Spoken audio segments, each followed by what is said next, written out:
Record.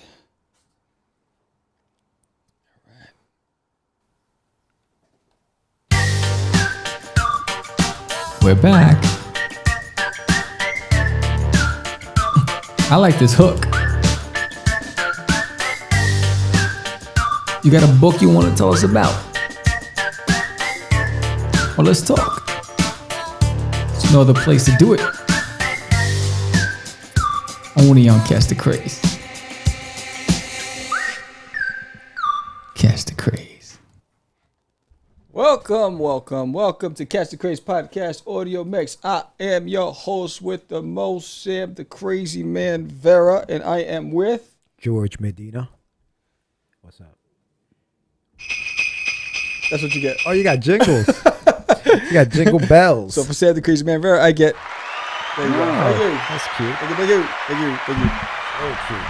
So, Georgie, Porgy, Puddin' Pie. What's up? Just the girls that made them cry. How you been? I'm good, man. I'm good. How you doing? I'm good. I'm all good in the hood. All good in the hood? Yeah. How was your? Nice. That's cool. Nice refreshing drink as we start. What's up? How was what? They call it mellow. Yeah. I like the hat, dude. Thank you, Sega, Superman. You got a little Superman hat? Yeah, I got a Batman hat too. Oh, yeah? And a Red Yankees cap. It was buy two, get one free at Lids. I was like, I'm down. That was the cause. Shoot, nice. Yes. Oh man. So how was your evening? Tragic. I was in traffic forever. Yeah. It was traffic is no joke, man. It was The like city? Yeah, for those who don't know, we record in somewhere in Jersey. Somewhere. And you drive in from New York City because that's where you work, right? Yeah. And I'm driving in from Westchester County, so The Boondocks. the boonies. Yeah, man. Oh yeah, the boonies. How's that been? Yeah, it's been good, man. Hanging in there. You know how it is. Yeah. Holiday season's coming, Yeah. right? We got the Christmas holiday. There you go. Yeah, good. I just want to make sure. Christmas holiday season's coming. Yes, Christmas time is That's it. here. There you go. There you go. There you You know how go. I do. Yeah. What are you doing for Christmas? And we're gonna be talking about Christmas a lot, but Working. You're gonna be working for Christmas. He works hard for the money. Wow, Ba-dum, yeah. boom, boom. Well, you guys gotta close early or something, right? Yeah, 6 o'clock. 6 o'clock. Yes. So, Des is going to be with her family in Texas since I have to work. Yeah. And I work till 6, and then I'm going to go and get a drinky drink, Nice. and then head back home. All right. Yeah. Man, so you're gonna be by yourself? No. Meeting a couple of guys from work. So there's a guy named Eddie, who doesn't have, unfortunately he lost his mom, he lost his sister. Jeez. And then a guy named James, who's out here alone as well. And it started off as a tradition years ago. So you know these guys for a while. Yeah. And I was getting ready to leave to go home on Christmas Eve, and they were like, they had nowhere to go. And I was like, shit. all right, let me take them. So, one worked for me. The other one was my colleague. So I said, let me take them out. And so we went out. And then what started out was supposed to be a light appetizers and drinks. Ended up being all night. We went to a place called Ginger's, and then we ended it off at what's that famous cheesecake place? Cheesecake Factory? No, Johnny's. I forgot. It's in Times Square. Well, we went there and had a big piece of cheesecake and coffee, and then I got the smacking when I got home because I was like, oh, it's Christmas Eve, and yeah, I didn't, but then it became a tradition, and when I explained what happened, then it became something where, all right, so we did it like 6 times. So you do it every Christmas Eve? We've done it since we started at least 6 times. Okay. Yeah. And you guys just do the same thing always? Go to the Ginger's closed down, so now we'll go to like this is German bar called Reichenbach Hall, Reichenbach, and they have some great schnitzel, these big giant pretzels, these mustard wings, and then the Pilsner like this big. Don't drink and drive. Mm-hmm. That's what I'm saying. That don't drink and drive. It sounds like you're crazy. Yeah. So yeah, we do that because she'll be away, and then what I normally do is I start off the night drinking and eating, and then the last 2 hours it's water and coffee. Because I have to drive. Sober up. Yeah, sober up. Water and coffee. Gotta sober up for that. Yeah, so I don't go crazy with the drink, like to get drunk. Like it'll take me a glass of wine. If I'm having wine, it'll take me for one glass about half hour to drink it. People get annoyed because, you sip and you talk. Most of the time I'm really there for the conversation, not really for the... So who does most of the talking? You acting up? He's acting up. You don't think I peeped that?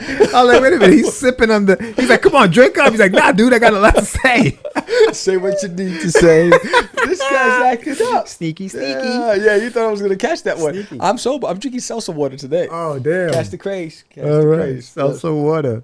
Anyway, so today on the show, we got our very good friend, Gary Camp from the BX. Yes. Now, Gary's been very anxious about being on the show, and because he's got a lot of things to promote, got a lot of things to talk about. So I know he's been you've been in contact with him, right? He was blowing up my phone. Gary, you were blowing me up with all this stuff. So Gary's doing a lot of things. He's doing an event at the Bronx. You'll see that. In fact, guest, right? So you'll see it's rolling on the screen now. It's the Bronx Museum. It's Teens and Trailblazers, the future of Bronx entrepreneurship, and it's December 7th. Dope. Yes, and it's from 1 p.m. to 4 p.m. Celebrate the holiday season at the Bronx Museum of the Arts. Young Bronx entrepreneurs come together. So he's doing that. Well, the only problem with that is that he would have already done it by the time we air this show. Suki. Yes. Well, yeah, it would have done it. So how did it go, Gary? Please tell us. How was that, Gary? I always forget that stuff. We're gonna have to, we're gonna have to post this somewhere so that people know. Yeah, I'm no bueno with what the deal is, because I'm thinking that's probably what he's gonna come on to promote it. Unfortunately, because we record the shows prior. Yes. The pre-record, not live. So even though today is the 3rd of December, right, and this hasn't happened yet, his show hasn't happened yet. Right. It will happen, and so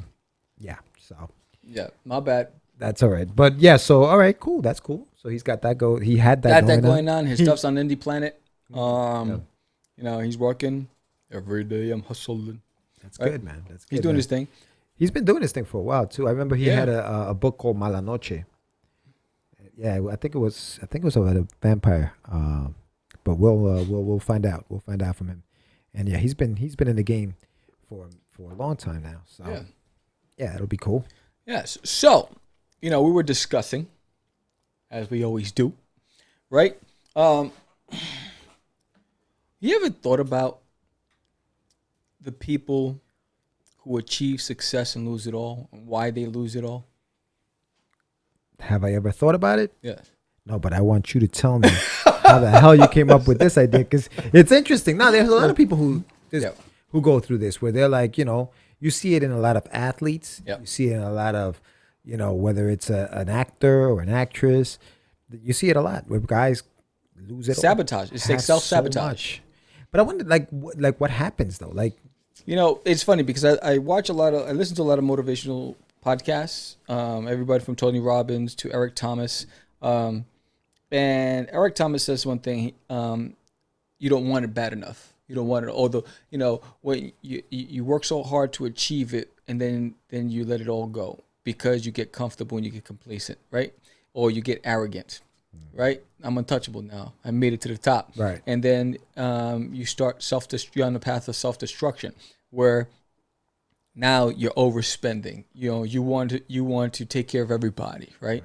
You forget about your purpose, right? And then Tony Robbins was saying, where you go and you say, you know what, I'm going to take my friends out to dinner, and I'm going to pay for this, and I'm going to pay for that, and I'm going to do this, and I want my boys around, and I want to have parties. And then they start resenting you because it makes them feel uncomfortable, because it's reminding them of what they don't have, and they feel, inadequate. And so then you start, you get confused as to, wait, what's going on? I'm doing this because I care and I want to take care of you. And they're like, it's almost like you rub it in our face. Then you start you get this guilt, and you start on this path of like self-destruction, something that he went through, where Eric Thomas was saying that it's the arrogance. Yeah, I got it. I don't need to work as hard as I did. I don't have to do this. I don't have to do that anymore. And then you lose it all. And then you start wondering what the hell just happened, right? So when I think about what's happened in the industry, I mean, I think the biggest name was Hammer, MC Hammer. Oh, you mean like the music industry? Right. If you think about the music industry, the biggest name, MC Hammer. What did he do? It's like he had it all, but he was taking care of everybody and not taking care of. No one was taking care of him. He wasn't looking out for himself. And how do you get to that point where you don't see the path to self-destruction? What are your thoughts? Well, no, I think it's hard to say. I think it depends. I think on how you, I guess, your upbringing, the industry you're in. Because like I love sports, right? I watch a lot of sports. I think actually Alex Rodriguez is coming out with a show about that. He's basically giving other athletes a second chance. So I don't know if he's giving them money to restart their careers or their lives, and he's doing that for Evander Holyfield, who apparently lost everything. Mike Tyson lost everything. Remember that? And I think that it's because of like, I mean, it becomes psychological at that point, right? You never had anything, right? And here you are given all of this money, and you don't know how to invest it, right? You don't know how to make money, right? Like you came across this like jackpot, and now it's like, holy shit! Holy shoot! I have all of this money. Now, what do I do with it? I'm gonna buy chains. I'm gonna buy cars. I'm gonna buy this. Before you know it, it's all gone, and you had no idea. So I don't know. I don't know if some of it is as deep as what you're saying, and I'm sure it is. Some of it, I think, is just ignorance too, right? Like you don't know what that's like. Nobody told you, hey, listen, you got to invest. Maybe you got to do this. Where you have other people like Shaquille O'Neal. Bro, Shaquille O'Neal's paid. He's got money in Five Guys, that franchise. Nice, yeah. He DJs. Like his career ended, and he's still making money. Right. Like Michael Jordan, his career ended, and his sneakers make money. He bought a team. Some players get it, some people don't. Right. There's a player actually that plays for the Boston Celtics. Young kid. He's about 20 years old, dude. He has not spent $1 of the money he's made playing basketball. He makes about $7.8 million a year. Not one dime has he spent. The money he spends is his endorsement money. He told his agent, dude, I want you to get me as much stuff as possible as far as endorsements so I don't have to use my money. But that's rare. That's rare, but that's very smart. So when you say, how do you lose it all? And you're right. Some people do sabotage themselves. Yeah. Some people, again, those that don't have anything, have never had anything, say to themselves, never had anything. Why do I deserve this? Do I deserve this? Do I even want this? Right. And then they just, as soon as they're about to, and some don't even make it. Before they even make it, they're already sabotaging themselves. Right. Because there's this other motivational speaker or influencer who says, when all you know is poor,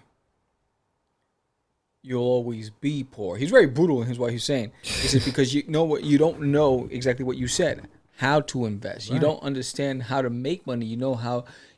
All you know is that you don't have it. Mm-hmm. And then when you have it, you feel like you have to flaunt it, right? To make up for almost like lost time, right? It almost gives you a sense of worth because you were never worth anything. Now I'm worth. Right. Yeah. How you like me now. Right. And then when it's gone, what happened? Yeah. Right. So the part that's confusing to me with the world of Google, YouTube, and all of the examples,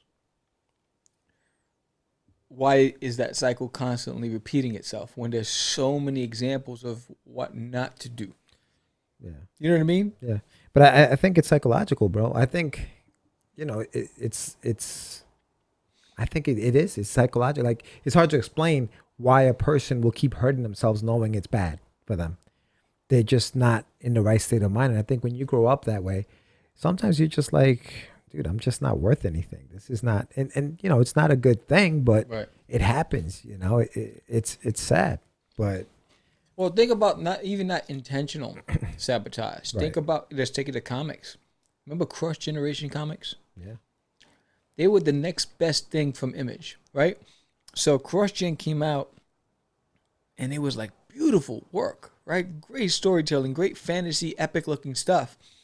And they just blew money. They just blowing cash, and they sank themselves. How can smart people sabotage and lose it all? Right. Which is crazy because you got to think about it. The guy, I forgot who the guy was, but he was a millionaire. He had money, invested in this, brought in the best talent from all the other companies, attracted them, built that studio, right? And I mean, it was impressive when you went to the shows. Yeah. Big setups, elaborate. Right. So how can someone who's made that much money throw it all away and not see? But I again, that's the thing. I think because he was, and I think that this happens. He was a businessman, and he knew how to work in the world of business, but Right. couldn't translate that to the world of comics. Right. And I think those are two separate beasts. Like, if you look at a person who's a comic book head, like, a fanboy, Right. they will spend a lot of money Mm-hmm. on stuff that they like, not the stuff that you are throwing in their face. A lot of those people are very, and a lot of us, we are very, what's the word? We know what we like. Yes. You're not just gonna sell us with the cute stuff, with the fancy stuff. If we like something, we're gonna support it because we like it, not Right. because everybody else likes it. There's a thing about, and I think when CrossGen came in, they were like, you know what? We got a lot of money. Let's flaunt this money. Let's show them we got this money. The Marvels and DCs, the Images, and all these, the Valiant, all those guys. I don't care. We're gonna just outspend them. Yeah. We're just gonna outspend them because we have the money, so we're just gonna outspend them. But the product they were putting out, as beautiful as it looked, the stories weren't really quality. Right. The stories themselves, the artwork was beautiful, but the stories themselves, and I mean, I don't know if you've read any of those. I like Shion. Did you like it? Yeah. Was it good? Yeah. I never really picked up or got into a title like that, but I think that it was more glitz and glamour, quick Right. fix, boom. And I don't know how were they timely with their comics? Do you remember? I think they started off that way, and then they hit the same old problem that everybody faces Right. is not hitting it. Yeah. And I think a lot of it had to do with budget because they started blowing. They were burning the money so fast, and it was like, oh, Yeah. because now you have to pay these. And I think there was a lot of things out there where people weren't getting paid now, and so it became this whole big hoopla, and they went under. Yeah. I mean, even their website was beautiful. Remember when their website? It was like, Yeah. wow, It was so like- interactive. Yeah. They was were one of the first ones to yes. do that kind of stuff, to Yeah. make it interactive, and you were like, "What the hell am I seeing?" Like Yeah. they were really, It was beautiful. yeah. They were really cutting edge when it came to that stuff. But there you go again. Boom. Yeah. I It mean, just so died. it's like, how do you? It's confusing. I can get a byproduct of your environment. I can get not having the education or the mentorship as a youngin growing up, and all you know is one thing. So when you get it, you don't know how to hold on to it or even grow it. Yeah. I don't get smart people making bad decisions. But I think it's part of, like what you said too, the arrogance, bro. You're too big. You're too good. Yeah. I can't fail. Yeah. I'm just everything I touch is gold, so I don't even have to worry about. They don't move with caution and and make tactical moves. I mean, not all. I don't think that everybody's like that, but I think that when that kind of stuff happens, is because you really weren't, paying attention to what you were doing. Yeah. Because shit, if you have all that money, man, and you're able to do what you have to do, you should be able to flip that Right. money and make more money. But some people just don't. Yeah. It's funny. It's just interesting. I was listening to different podcasts, and they were all linked up with what they were saying from multiple perspectives. And it just reminded me of all those organizations, all those people that lost everything. You know what I mean? It was just like, wow. So it's like, so as we are working towards building something, first thing in my head is, how do we not become that? Right. You know what I'm saying? Yeah. It's like, how do we avoid those pitfalls? Right. What do we need to do to set the tone so that way we are a growth machine, right? And not a destructive machine. You know what I think? There's a thin line between like going for it and and being aggressive and saying, you know what, I'm not going to take no for an answer. And also that person who just overspends Right. and doesn't know, you know, the line. There's a thin line, right? Especially when you're an independent artist and all the money you're spending is not money that, you know, came from nowhere or came from advertisement or came from whatever. It came from your pocket. It came from your 9-to-5 job. Right. So you want to compete with the big guys, right? But you have little man budget. You know, your budget's not there. And sometimes we don't know how to say, we can't do that right now. We gotta wait. Yeah. We gotta wait. Yeah. You know, it's hard because then you don't want to fall back and be Right. like, I'm really not going for it. Right. You have to have that balance. Yes. And that's the hard part. How It's do the you hard part. balance, dude? Like, how do I know how much to spend without going broke? Right. Right. How do I know? Yes. You know? Yes. And I think that's something that, especially what I learned in the early days of Crazy Comics, was I had no patience and I was trying to compete in a playing field that I wasn't prepared for. Right. That I wasn't right for. I wasn't, you know, it's like you talking about right fit. Yeah. You know, I was a round hole in a square peg. I belonged with the round holes, right? With the little guys, and I was trying to play with the big boy. I was trying to create this illusion Right. that we were bigger, Yeah. right? This persona. Nah, but you had that, but you had people thinking that though. Yeah, I know. You did have people did think that. Yes. People did think that. So that part of it worked. I think part of the problem for that is that you didn't have the money to keep going, yes, right? You have right. the bank. Right. Like you had the mentality. You had the focus. But now you needed an investor to come in Yes. and get you over that threshold. Yeah. And sometimes we get a little, like you said, we get a little impatient and we don't wait for the investor. And I'm not saying you Right. should wait for the investor. You should go after the investor, right? But you also have to know how to do that. Yes. You also have to know how to do that part And of it. negotiate and all that other stuff. Right. And that's what they say, get a lawyer and you know, do all of those Yeah. things. Because remember when we went to the licensing show, there was a lot of interest in what we were doing. And had we said, you know what, let's take a chance on that, things might have gone different. Right. But because we didn't know, we're like, all I know is that people may steal my stuff. Yes. They may take it, Yes. and I may never be able, get it because back. there was no lawyer to kind of like, you know, negotiate a deal Right. or an agent that knew what they were doing. You know, so part of that is ignorance, right? Like the ignorance of not, you know, hey, I don't know what's going on here. Right. Right. And because we were in an arena Yeah. that was very uncomfortable, right? You had all these suits, Right. right, saying, you know, I want to represent you, Yeah. but we own it. Right. You know, like, what do you mean you own my work? Right. You know what I mean? It's like that was enough of it to strike fear. Yeah. Well, hold on. Yeah, yeah, You know, I want this. We'll give you 10% of your hard work. How's that sound right? Right, You know right, what I right. mean? So I think those are the things that for me, it was like, now had we had the right representation, it's like, well, look, if you want to talk to us, you need to talk to this person. Right. You know what I'm saying? Right. Exactly. Yeah. There was because nobody. Yeah. Yeah. we yeah. can't go into a boardroom and have a conversation at that time. We couldn't because we weren't equipped to it. We didn't understand it. We were in a different world. Yeah. It was exciting to know that, hey, we're working on stuff that people are interested in, but it's also terrifying, right? Because you don't know. We talked to what's his name, the creator of World of Quest, right? Look what happened. Yeah, there was an entire season that he didn't even seen that they Right. produced without him, Right, right? right. So how do you avoid those things, yeah. right? Jason Cruz, right? Yeah. So I think those are the things that, for me, great lessons learned throughout the years. As we're starting to build this and we're navigating, how do we avoid those pitfalls? Yeah. And then how do we stay focused so that way we're being true to the content. We're creating content that people want and appreciate, but we don't lose touch with reality. Yeah. You know, and I think that learning from experience, right? It's still, I mean, the work has to come out. Right. So the work ethic has to be there. We have to, if we're committing to sharing an episode a week with everybody, then we got to get together.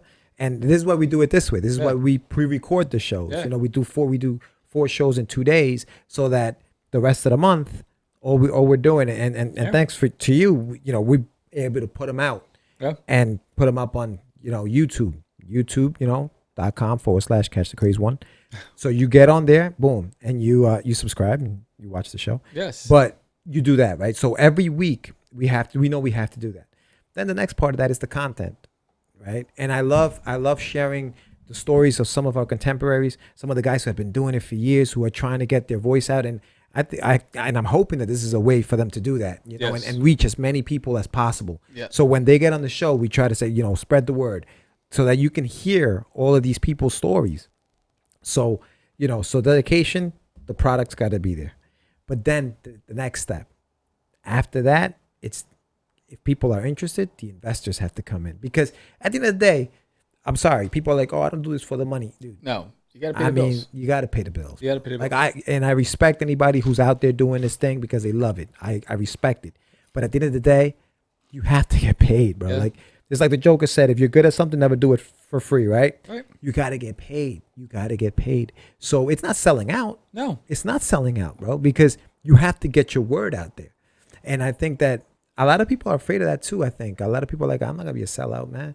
You hear a lot of rappers, I ain't never leaving the projects. I'm keeping it real. I'm staying in the dude. I'm keeping it real broke. Go buy your house. Go buy yourself a house. Because that's what happens. Then those guys, all the people, all the leeches come out of nowhere. Yo, remember, I'm your cousin, man. I'm your cousin from I'm your your uncle. cousin. Right? Like, but I never met you, but here's some money because you're broke. So I think that, and I just went off topic, but we definitely, I think even with this, for example, and we've learned enough to know that it's not enough to want to do this and love doing this. There's more to that, right? And I'm telling you, you were on the verge. It's just, again, you ran out because you went too hard, too fast. Yeah. You know, there was no pace. You have to pace yourself. Yeah. When you're doing this, you have to pace yourself because you don't have the. You know, it's interesting is that I created this, I guess in my head, like, I have to meet these deadlines for the fans. I have to meet it. But we really didn't have a national fan base. We had a local fan base, right? You know what I'm saying? So they were all right because they understood it, but I didn't understand it. And then your artwork falls victim to that because you're not putting your best stuff out there. No. You're putting the rush stuff up there. You know what I mean? Remember that night you try to ink my stuff with a Sharpie? Let it go? Let it go? Dude, this kid, he grabbed one of my pages, one of my comic books I had done. He grabbed one of my pages and said, yo, George, we got to get this done by tomorrow. Oh, here's a Sharpie. And started inking my joint with a Sharpie. I was like, this mother. I was like, that was it. That was the last issue of Rust, number 3. It was done. Then I sent it overseas. They did it over there. Oh, man. Anyway, I like Rust. No, but yeah, no, dude. Like, this guy has never let that go. You know what? He was traumatized. I'm working myself. That's nice. Dude, yeah. That's brilliant. Whatever. But no. But yeah, no, seriously, it's like, you definitely, it does hurt the product because like you said, you wanted to meet those deadlines and you're like, oh, the fans. And you're right. It was local, right? But we were like, nah, we superstars, man. But hey, listen, we learned from our mistakes and here we are. Yeah. You know, here we are. Yeah. And where is our guest? I just hit him up. That's all right. He'll call. Yes. So, but no, I thought it was a fascinating conversation. One that, you know, we could talk about forever. You know, I just think it's important that we learn from history. I think anybody, there's so much information out there. There's no reason, if you have the grit and tenacity, and then you learn how to leverage resources, there's no reason why you can't be successful. You know, I think like we were talking about what we need to do from an investment standpoint for 2020. Oh. Yeah. Oh, sorry. He's funny, Gary. Yeah. But so what are your thoughts? If you have any thoughts, let us know. Sorry, getting teethy. Not sure what that means. I think you said ready, right? Oh. But I was going to ask you that on the YouTube channel. Do you have comments open? You can post comments at the bottom of the. Oh, YouTube. If you join, yes. Oh, here we go. So let's pick Mr. Gary Camp up.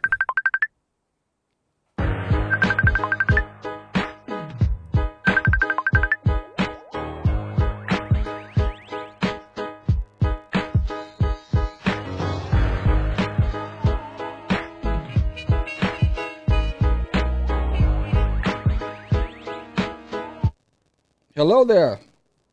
Hey, what's up, Good. Vera, Mr. Sam?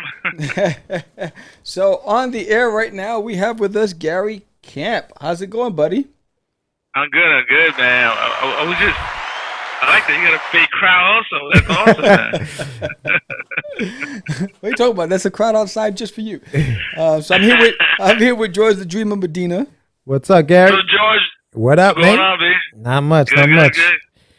Not much, man. We got crazy winter weather here, snow. New York City's going crazy. Dude, it's been insane. It's been insane. Hey, we basically have to, I guess, get you. I know that you're promoting something that's happening on the 7th of December.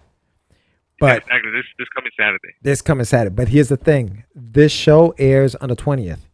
So what we're gonna have to do is we're gonna have to post this up on the on our Instagram pages just to let people know that your event's happening on the 7th. But all press is good, man. So yeah, of course, I'm good dude. with that. And listen, you have so many things going on that I'm sure you have a lot of stuff that we can talk about. So that's what we wanted to get you out here and represent. I know you're big time from the Bronx and you represent it big. So we wanted to talk to you about some of the stuff you're doing. But That's cool, man. yeah, but all right. So real quick, Gary, let's just start off by saying where are you from? I just want people to know, not just from the Bronx, but what part of the Bronx? Where did you grow up in the Bronx your whole life? Where were you born? No, yeah. I mean, I think I was born somewhere in New York City. Not sure where. No, I was born in Manhattan, but I was raised in the Bronx all my life. So South Bronx, for 20 years, and then I moved more towards like the east side of the Bronx. So I'm like more near the Bronx Zoo. That's the area that I'm at right now. So, but I also teach there. I'm also a teacher in South Bronx also. So, old neighborhood, new neighborhood. Not scary sometimes. Yeah, no. So, so you grew up in the South. McDonald's. So you grew up in the South Bronx, Gary. So when you were growing up in the South Bronx, like what were some of your influences? Were you what influenced your art style? And I think I know the answer to that. I mean, back in the 70s and 80s, everybody was influenced by like Marvel Comics and DC Comics. More Marvel, because I mean, we were all like trying to draw like Kirby, Buscema, Ditko, all those guys, Miller.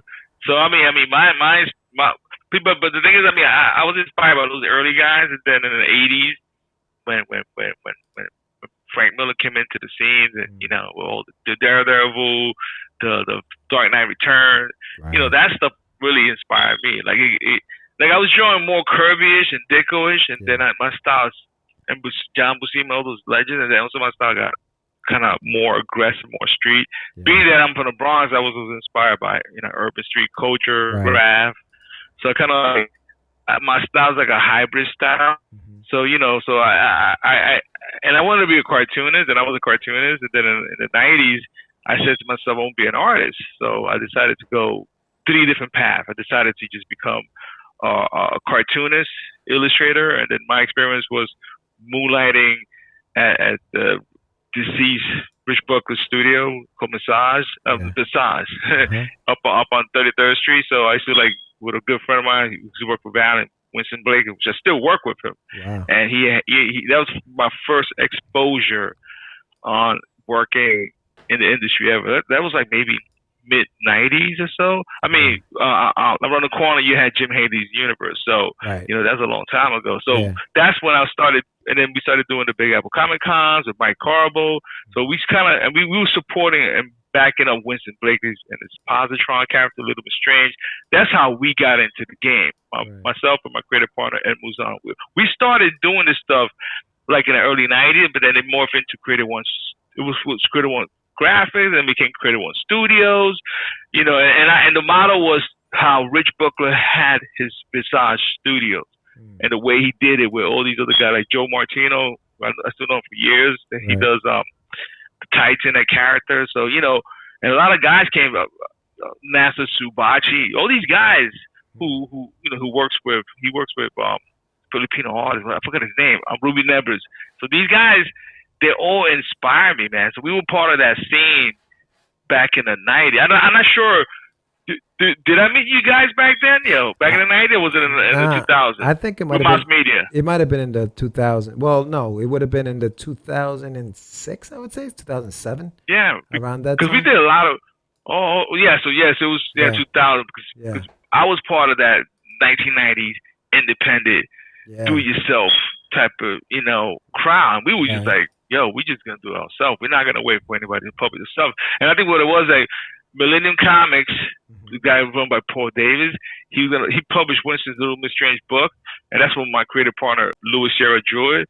But then they stopped publishing. They didn't publish the second issue, and I said, hey, we could do it. And then we went to Kinko's up on remember the Kinko's up on what was it on 33rd Street, and we published a book.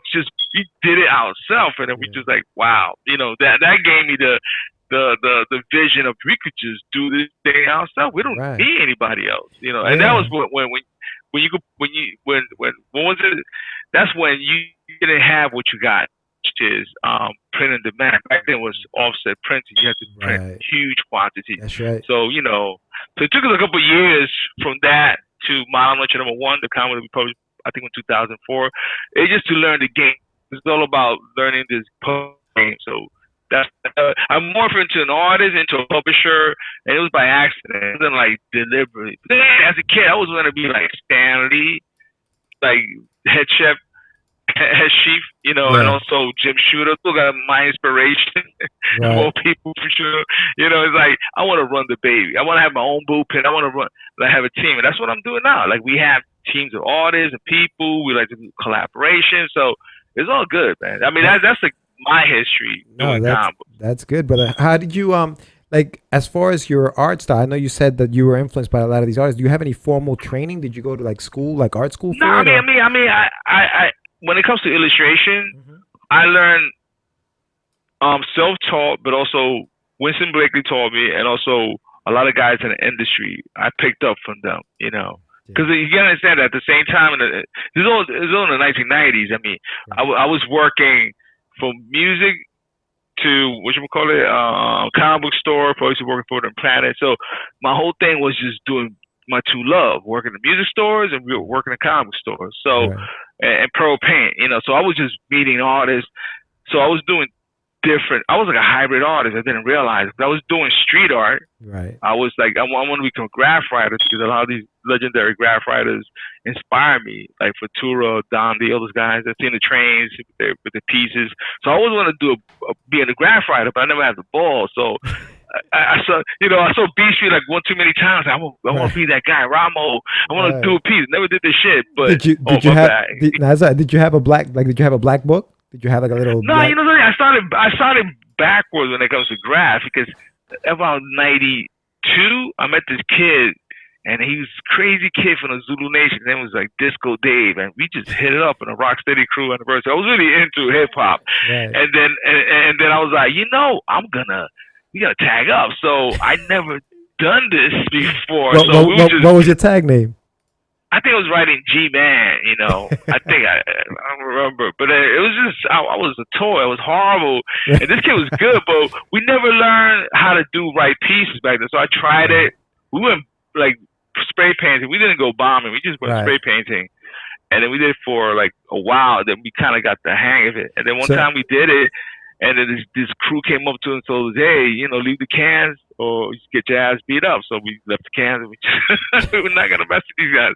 So I kind of like say, "Hey, this is not for me." And then when I went to college in '96, I met this guy, legendary graph writer called Stan 153rd, and he's the guy who worked with Mark Baudet. Bon Baudet's son, and then they work together with this other guy who works in the industry, Dr. Revolt. He works with New Adam Continuity Comics. So those guys, I met this guy Stan, and he was very humble. And then he showed me how to do airbrush, and then I took it to another level. And then I met other writers like Souls from Tats Crew, and then then I started painting again. And my last piece that I ever did was like a '99. At the 5 Points, no longer there. So, back then it's called Fun Factory. So I tell this to everybody. I was on the edge. I was painting with Stan, doing fills, and all of a sudden I was like, something is not for me. So now, are you doing digital painting now, or have you evolved to the digital? Nah, that was in '99, man. No, I mean today though. Today, like, have you evolved? Oh, no, I evolved. I mean, what I'm trying to say with this is like from graph to being a background anchor, doing lettering and Visage Studio with Winston Blakely, being like moonlighting as an artist. Back then, it was two separate things, but then now it became one. And with being a sole publishing, so now what I do, because I work in the industry as a graphic designer. Actually, that was my experience. Going to college, become a graphic designer for like 7 years, and working for Old Navy, Gap, Banana Republic. So I designed for all these people, but I took the street energy that I had with the comic book, cartooning, storytelling, sequential art, and I just smashed it into one, and that's what I get. But the thing is, I don't create enough art because I'm just too busy at running the ship and working as a teacher. Like, I don't have time doing events to actually sit down and spend. I'm 50, so I don't got the time. Like when I was 25, I could spend endless days and time just drawing. I can't do that. I gotta allocate the time to actually say, I'm gonna do this project. But what I do now, I hire a lot of artists, a lot of young artists, veterans, and I just pay them. I got money. I'm a teacher, so I just pay these guys. So so it's like. Well, what do you teach? What do you teach? No, I'm a computer graphic teacher. I teach Photoshop to the kids. Good for you. How long you been doing that? So, what was it? How long have you been doing it? No, I just started doing it. I just started this year. Prior to that, I was a teacher assistant for like 11 years. So it took me 11 years to realize, hey, I want to work with these crazy kids. Is that where the what's happening on the 7th, or what happened on the 7th? No, the Teens of Trailblazers is an idea that started with my creative partner, Ed Mouzon. So he wanted to do a show called Community Con. Right. I just gave the name away, but he wanted to do the show in St. Raymond's here in the Bronx. But, it didn't work out. So that we took that idea and then we told the museum, hey, we want to do this. Right. And I'd done the shows in the museum prior because me, Ed Mouzon, and Ray Felix, we were all the co-founders of Bronx Age of Comic Con. So 10 years ago, or whatever year it was, we did a show over there. So I was like, hey, let's just do this again, but do this again on a different level. Use the teenagers and adults. But before it had a different name. But then the museum had an idea called Teen Trailblazer, and they told me, hey, we want this idea. They just gave it to me. Right. Oh, that's awesome. We give you the name, we give you the space, and I'm like, are you serious? You really want to? So we have a reputation in Bronx that we take care of the situation and we hold it down. Right. And it was great that they knew that we did the Bronx Age Comic Con, which Ray still continues it to this day. Yeah. But they just like, and I've done other events, so they say, hey, take care of it. So now we're doing it. And the first year we did it, we had Eduardo Miranda from Borinqueña. He was a guest there. Nice. Ivan Velez, we were trying to get him twice, but we can't. He works in the museum, so he's a good friend of mine, so we're trying to get him. Ivan Velez, the guy who used to write for Milestone, creator of what was it? He was created Blood Syndicate. Yeah, that's the characters that he created. So, you got to get him up here. Yeah. This guy has stories for days. For sure. He's one of the most awesome. He's a great friend of mine. But the thing is, so we did it last year, and this year we decided to do it again, but it's not, we're not trying to do a huge show. We're trying to do something small, intimate, and work with teenagers, teach them how to, be vendors and entrepreneurs. And we this year we work together with Bronx Native Clothing Store, which is run by Maudi and his sister, and then, they're helping us promote the stuff. And then we also doing it with another organization, called Collective Consciousness, I guess. And her name is Rosa Vasquez. So it's like we're working with all these different Bronx-based entrepreneur groups who we trying to be part of this whole scene, the Bronx scene. We're trying to do what Williamsburg did in the BX. So we're trying to. It's a different energy because. Williamsburg now, they basically sold us to the devil, and real estate is control everything. So, but here in the BX, the devil's still trying to come in and take over, but we give them hell.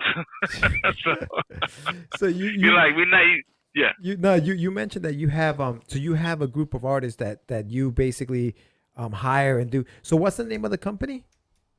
No, it's a collective. I mean, we do the publishing comics, so Creator One Comics and Publishing. Right. But then we have the whole collective, the Creator One Collective or C1 Collective, and then we have different artists. From veterans like Louis Sierra, Winston Blakely, Ed Mouzon, and then we have the new cats. we got this guy called Dwayne. We got this other kid called Sean. You know, I met this guy like some show, and then his, you know, what he does, he does hats and 40 deuce. You know, he does these hip hop hats, and then he draws comic books. So I'm like, dude, when you finish 42nd Street doing all the, you know, drawing illustration for the people, come to us, to the studio up in the BX. He lives in the Bronx also, so, you know, we work with people like that. I mean, and then we have a lot of cartoonists, you know, a lot of my friends in the industry. So, you know, it's like, the guy from Power Swing Studio, Sean, he does stuff for us also, you know, Paris Collins, I'm trying to work with him, he's a good friend of mine. So we just like, hey, if you want to draw, let's draw. So you, a few months ago, I saw you had some like 11 by 17 pages of artwork with like two other I guess creators with you, and you guys were talking about something that's coming out soon. Is that a full story, or is that like what? That was a project that me and Louis are working. It's like based on Noche has a character called Nocturne, vampire, and then we doing like a future version of it called Nocturne 3000, and it's collab, and it's like a flip book that we're doing with Rollo Ledesma. That's his name, Ledesma. He does this thing called Curves and Bullets. So it's like a very TNA grindhouse type of comic, which is insane. So we decided to take our future character, Nocturne, future version of Nocturne, and she's like, instead of going after blood, she feeds off of gasoline. So, and then there's a chase, you know, within the story. It's like a Mad Max post-apocalyptic story, but it's a fun story, and it's a good excuse to get a good hot-looking chick on the cover as a model. And Louis loves drawing hot chicks, and I love drawing cars, so we're like, hey, this is perfect. And I like working with Rollo, and he's an amazing artist, a freelance artist, cartoonist. He does everything. He does graph also, so you should also have it on the show. These guys are amazing. These are amazing Latino artists that, you know, but he's in the industry. He does commercial art, and he also does comic books. So he does everything. So right now we're doing collaboration with a lot of people, especially in the Bronx right now. Like the Bronx is popping when it comes to the art scene, because you know you have a lot of new businesses that are coming to the BX and then just trying to promote. Like, you know, Mos Def has a gallery called the Compound, like not too far where Bronx Native Store is at. So, you know, it's a small world, so we go there, we support them, and they support us, and they do vinyl toys. So that's like a good way to get in the industry. So we you know, I'm not just relying on the old school Comic-Con circuit or the Big Apple Con, you know, or the Mochas. I mean, those are great. And the Big Apple, we did Javis for almost like 7 years, and then, you know, this year we set it down. Actually, they made it set it down because they were like, hey, we're not going to give you we're going to put you standby after 7 years paying, you know, $1,000 for a table. Yeah, it's getting harder and harder to get into that show. So it's smart that you're going beyond the comic book conventions. You're going into the art shows, you know, like your own independent art shows, which is very I mean, that woke me up. That told me I should just focus on building a fan base in the Bronx. And then once I conquer the Bronx, then you go to Manhattan and then Brooklyn, and that's the way we're going to do it. See, we were thinking backwards with the Javis. Javis we did for 7 years, and it's great because it opens up your industry. I met a lot of people in the industry there, and we got a lot of respect. And we did workshops with them, and we did panels. So the way you get into the Javis is you do a panel, or you hook up with someone on a panel. See, it's all about hooking up with people. But, you know, for years, we did the tables. We did the table even when we were Bronx Heroes back then with Ray Felix. And, you know, they just very disrespectful to Ray and to me. Ray told me years ago, he's like, Gary, forget the table. Just do the panels. And that's what he does. Every year he does panels, and it works out for him. I just didn't see that. I was like, hey, I still want to buy the table. But, you know, and this is not even artist alley. This is small press. And small press, like this guy from Moss, you know, Moss Media, you guys been holding it down. But, you know, now before we could hold the table, like I'm revealing all the secrets. The way you do it is like back then you put a down payment on the table, and then you roll it over. The money you make, you know, you put it back in it, and it was cool until some a-hole decided, hey, that's not fair, and they decided that no. So now it's very insulting that I've done the show so many years. They know me who I am, and then they tell me to put me on an artist list, on a waiting list, and then when I go see who's in the booth, it was so surreal because the guy next to the booth that I had was a cool guy that I know from the industry. He does the Mocha. No, he does the Schomburg shows. The brother, I forgot his name of the character, but he's a cool guy. But the guy that I had at my table was some clowns. Like, I'm like, what? Like, I was very insulted that these people get. They would tell me, and I gotta shout him out. The guy who for the Reed Pop, but he told me that he gave me his word. Like, he told me, I got you, and then he didn't pull through, and I took that personal. So I'm gonna say to myself, should I even bother with this guy, or should I just go? So I had to put that energy somewhere else. So now we're doing different show. We're gonna try to do the Schomburg. We're gonna try to do when is the Schomburg? I think it's some like after January. We just missed the Urban Action Show. You know, Demetrius put it out, so this year we weren't able to go because too many commitments. It's funny. I've been doing so many shows in the Bronx. It doesn't matter. It could be a bar, it could be a brewery, it could be in a hole in a wall. It doesn't matter, but it's such more rewarding doing shows in your hometown than it is doing, because the Jam is 4 days just hustle. So we pay a G, we trying to make a G. So we made like the most we ever made on the show is like $1,500 or maybe $1,200, but we never gone past 2,000. I don't know how you make 2,000. Unless you got a name, you know, that's how you do it. So, you know, we did it without a name. So now I think we built a fan base, a name. So now we do shows in the Bronx. It's easy. People come to me. They know who we are. So they know me. They're like, oh, you that brother, you know, the charismatic black brother. I'm like, yeah.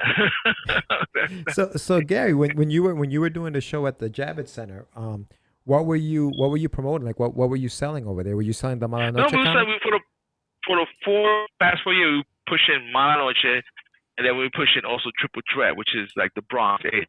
The Triple Threat came out of the Bronx Heroes, and when we lost the rights to use that, then I created Bronx Age, because back in the days, me and Ray, we had this whole thing together with Ed Mouzon, then it just splintered, and then it had to go different ways. And Ray holds the mark on the name Bronx Hero, so we chose not to use it. So I needed to come up with my own thing, so I'll carry Bronx Age, because it's a universe. Because the thing is, Ray wasn't interested in the unit, he was interested in the name. He had a vision, and it's funny, like, you know somebody for so long. I had no idea this guy would become like Carbo. Like, that's what he wanted to do. He saw his end. We used to do shows with Ray back in the Mocha days. You know, people were very disrespectful to Ray. That was the thing that really pissed the shit out of me.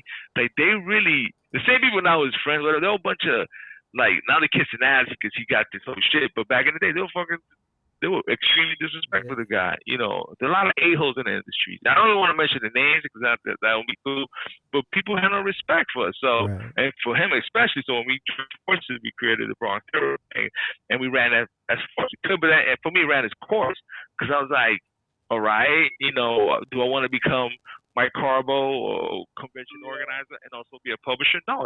So it was, when we split, it was cool for me, because he needed to do his thing and we did it. So that came in more few to create the Bronx Age universe, and from there it built into something more than what it is. So now we have Triple Threat, which is a book with those characters, and then we're using Bronx Native, you know, and they have a whole type of scene and an audience. We doing music with them. We're doing T-shirts. We're doing everything. So they help. They're the youth. They're like the next generation. So I say, yo, here's the ball, and he's rolling with it. You know, and the name is the Mauri Grullon. Gary, so just so that so I guess for the audience, so they understand. So the Triple Threat, is that a comic book that if you wanted to pick it up, you can read the story, or is yeah.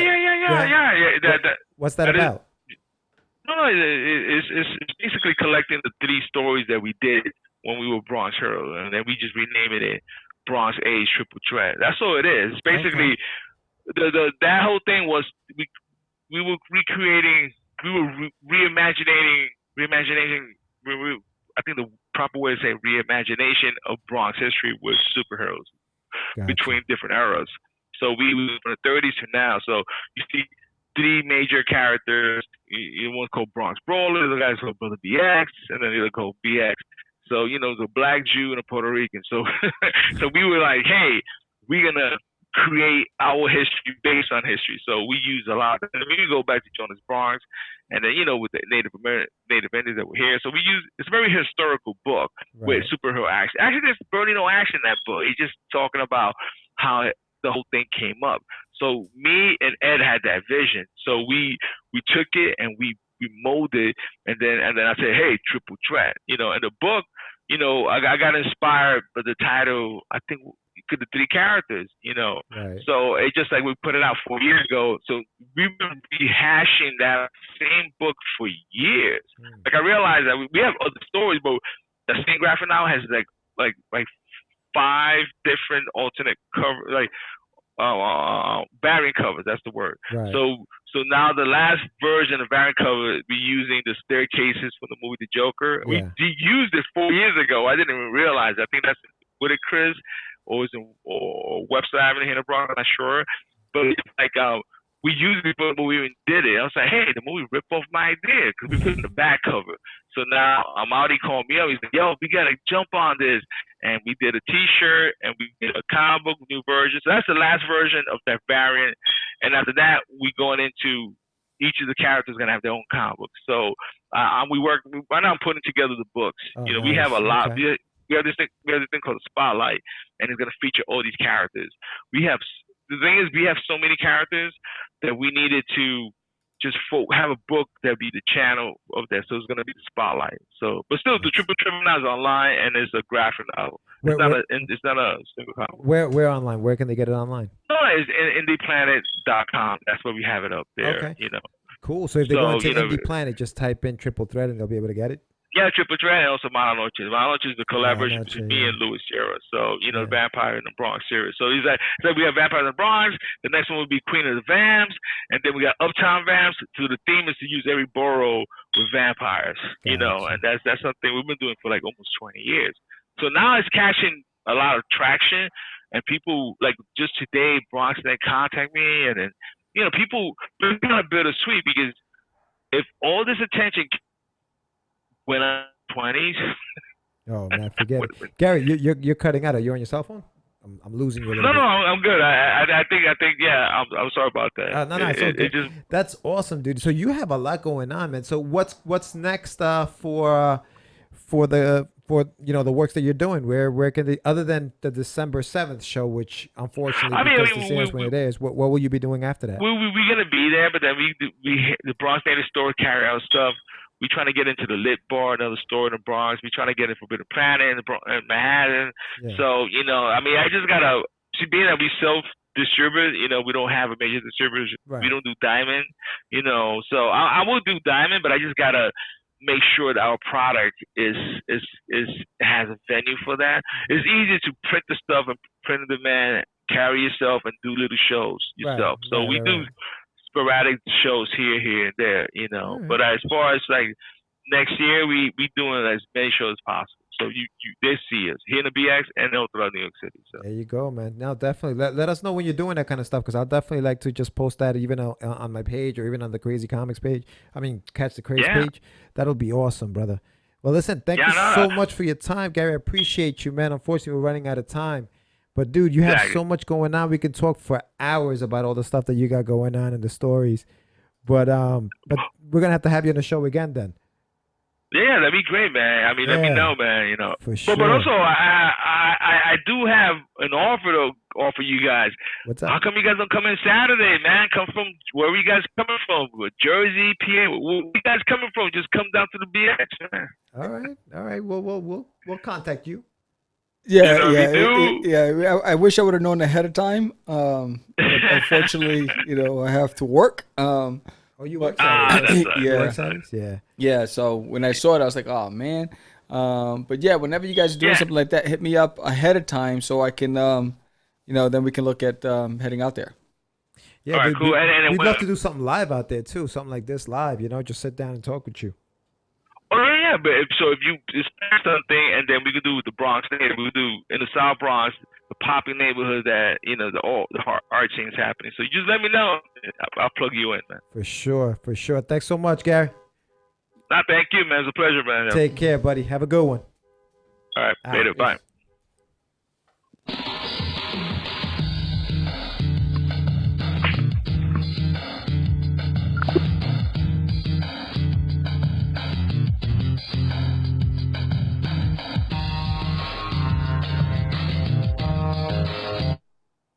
Yo. How was it? Yeah, man. Gary's got a lot going on. I like that he's doing a lot of community stuff. It sounds like, a lot of art Yeah. for the kids and stuff like that.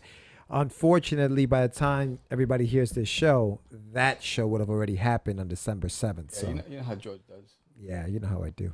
But there will be actually shows. I got a couple of shows that I wanted to highlight. But yeah, no, just wrapping up on Gary. Gary's been around. I didn't realize he's been around since the 90s doing independent stuff. Yeah. Yeah, he's been around for a minute. Yeah. But I'm glad he was on. No, I thought it was pretty fascinating. I mean, definitely he has some scores to settle with the cons. Yeah. There was some Hot takes. Whoa. Some hot takes. I was like, oh, there's beef. And F-bombs. Yes, I was like, oh, good Lord. The good thing is that on our YouTube channel, I put not for children. Oh, yeah? Yeah, so you have to be 18 and over to watch this show. Thanks, Gary. So I just want to make sure that everything else is the same way. But no, I thought it was pretty cool. I like the story about him and Ray. Yeah. They've been doing this together for a while. Allowed me to learn more about him. Yeah. Yeah, no, he's got so much going on. You said he was hitting you up with a bunch of stuff. It was all those images about the December 7th? He was blowing up my phone. Yeah, no, he's good, man. He's a ball of energy, bro. He's got Yes. so much energy. It's great. Yeah. But yeah, no, I definitely would love to check out some of the stuff he's got going on in the Bronx. And if you guys are around in the Bronx, just hit up his Instagram page or his Facebook page. His Facebook page is the what is it? It's the Creative One Comics or something. I believe so. Let's see. Hold on. So Yeah, no, he's been around for a while. He's worked with a lot of people too. here we go. Creative One Publishing. Yep. Yeah, Creative Uh, One Publishing. So yeah, I so go to, just search him on Facebook. If you type in Gary right here. Camp, Garry, It's right just here. type it up and then just follow him on there. Yeah. And and if you guys are actually, I have a couple of If you're comic book creative. conventions I wanted to let people know about. What comic conventions do you want to talk about, me? Philadelphia Comic Con. Oh, we went to those. Yeah, no, but we went to the Wizard. No, we went to PhillyCon. 2. Not at the Clarion Hotel Conference Center. Yeah, we went to 1. It was a PhillyCon. Remember we had a. Oh yeah. But it was Your yeah, memory yeah. is horrible, bro. No, but it wasn't at this place. Okay, Like, they no. moved it. Okay, but it was Philly. Yeah. It's called PhillyCon. Oh, okay. I wonder if it's the same one. Probably the same one. Probably. Anyways, 12/29. That's December 29th from 10 to 4 p.m. And then they have something in, if you're in Illinois, if you're in Rosemont, Illinois, Con Alt Delete. So it's CON plus Alt ALT plus Delete. That's going on from 12/20 to 12/22. Oh, this is the Great What is Philadelphia this? Comic Con. Yeah, see, that's when is that? That's not. This was in All right. April. Oh, that's back 2010. I still have that. 2010. Yeah, I have that. I remember that badge. Oh yeah. Yeah, that's funny. But yeah, anyway, Con Alt Delete, 12/20 to 22, and it's at the Rosemont, Illinois, at the Hyatt Regency O'Hare. So check that out. It's a Japanese animation and manga. Oh, Keystone. That's what you're talking about. Keystone Comic Con. No, No. Oh. that's in August. Anyway, Oh, hey, what's the other one you're talking about? Con Alt Delete. So Con Alt. Oh Delete yes, that's .com. right. You Oh, saw that. Delete. Yeah, 2019. 2019. Where's this? That's in Illinois. So that convention's It coming up. looks kind of It's manga. It's a lot of there's manga, Japanese art. cultish. Cultish. It looks kind of okay. It's got diversity there. Yeah. If you're in Illinois, check it out. Exhibitors. Who's exhibiting? Oh, a lot of exhibitors. Yeah, Look at you these- got a lot. Look at all that. these people. Look at that. Yeah, no, it looks like it's and I mean it's for people who are into anime, Japanese video games and things like that. So it's very There's a lot of people. specific. No, it does. Oh, they got a lot of rules too. Yeah, it's 4 days. It's Oh. a big con. It's no joke. Oh, Yeah, so interesting. check that out. Check that out. they got a lot of cons. Metacon, Animazing, Anime Minneapolis, Anime Midwest, Oh, yeah, AnimeCon.org, yeah, Anime Zap. They got a Ah. bunch of them. Yeah, Yeah, so check that what out. good things. Okay, cool. Yeah. What else? brother? That's it, man. Next week we have Miss Vanessa Verduga on the show. So that'll be fun, right in time for the holidays. And yeah, we never talked about what we were going to do for the holidays. Don't we have this whole holiday theme going? Oh, yes. Countdown to Christmas. Christmas right. shopping. But watch us on the next episode. If you want to give the good gift this year, think about, let's see, where's my holiday gift giving? Christmas. Booyah. So, if you have somebody who's a podcaster, who wants to start out as a podcaster, why not get them a starter kit or a condenser mic? There's a lot of options on Amazon. And you go from as low as $29 to as high as far as you want to go. Right? Yeah, it's very interesting. Very right? interesting. Then you have, let's see, the Hermovera. Right? So then, if you want to give a aspiring podcaster a mixer, you can go big, like I did with the Rodecaster Pro, which will set you back a good $600.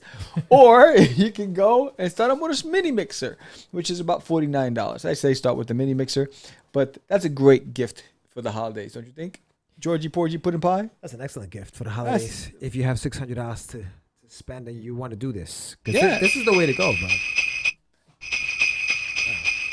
On that note, George like, yo, this guy's tripping. He's tripping. We got more things to do. Yes, we got other shows to record, more people to see. My name is Sam the Crazy Man Vera, and this is George Medina. Peace out, fellas. George Medina. Peace out. Right? So.